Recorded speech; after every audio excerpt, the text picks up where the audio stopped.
বাংলাদেশ জাতীয় ক্রিকেট দলের সাবেক অধিনায়ক তামিম ইকবালের হার্টে দুটি ব্লক পাওয়া গেছে। তার শারীরিক অবস্থা নিয়ে উদ্বেগ থাকলেও চিকিৎসকরা জানিয়েছেন দ্রুত চিকিৎসা কার্যক্রম চালানো হচ্ছে।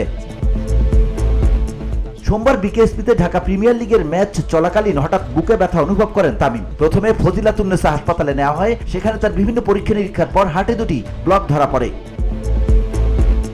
তামিমের অসুস্থতার খবরে এবার তার জন্য প্রার্থনা করেছে কলকাতা নাইট রাইডার্স। তাদের ভেরিফাইড ফেসবুক পেজে এক পোস্টের মাধ্যমে তামিমের জন্য প্রার্থনা চাওয়া হয়। পোস্টে বলা হয়, দ্রুত সুস্থ হয়ে ওঠো তামিম, পুরো ক্রিকেট মহল তোমার জন্য প্রার্থনা করছে।